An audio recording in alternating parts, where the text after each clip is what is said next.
এই মুহূর্তের অত্যন্ত গুরুত্বপূর্ণ খবর।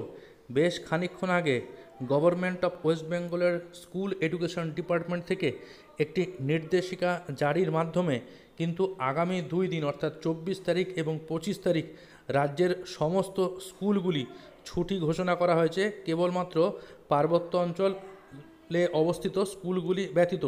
আপনারা সকলেই অবগত আছেন যে গতকাল রাত্রিবেলায় কলকাতা এবং সন্নিহিত অঞ্চলে ভারী বৃষ্টিপাত অনুষ্ঠিত হয়েছে এবং আগামী 2 দিনও দুর্যোগপূর্ণ আবহাওয়ার পূর্বাভাস রয়েছে। সেই দিকে দাঁড়িয়ে এবং সেই কথা চিন্তা করে স্কুল শিক্ষা দপ্তর থেকে কিন্তু একটি নোটিশ জারি করা হয়েছে। আপনারা দেখতেই পাচ্ছেন সেই চিঠিখানি, যেখানে বলা হয়েছে regarding suspension of academic activities. Madam Sir, considering the heavy rainfall last night and due to the forecast of inclement weather for next 2 days, it has been decided by the competent authority that all the government aided sponsored primary, upper primary, secondary, higher secondary educational institution in the state except hill areas will remain closed on 24th September and 25 September.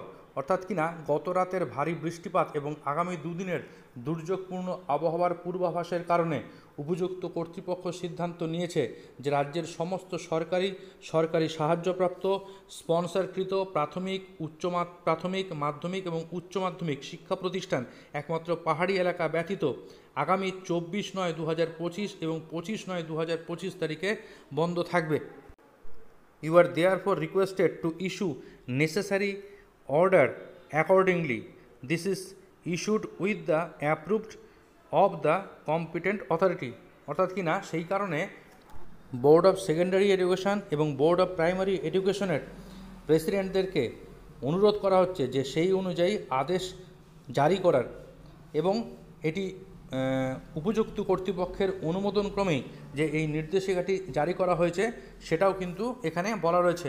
একদম নিচে দেখুন signature রয়েছে school শিক্ষা দপ্তরের সচিব, তিনি এটি সই করেছেন। একটু আগেই কিন্তু রাজ্যের স্কুল শিক্ষা দপ্তর থেকে এই ছুটির নির্দেশিকাটি জারি করা হয়েছে যে যেহেতু গতকাল কলকাতা সন্নিহিত অঞ্চলে এক ভারী ধরনের বর্ষণ হয়েছে এবং আগামী 2 দিনও পরিস্থিতি এইরকম দুর্যোগপূর্ণ থাকতে পারে, সেই কারণে আগাম সতর্কতা হিসাবে কিন্তু এই ছুটিটি ঘোষণা করা হয়েছে।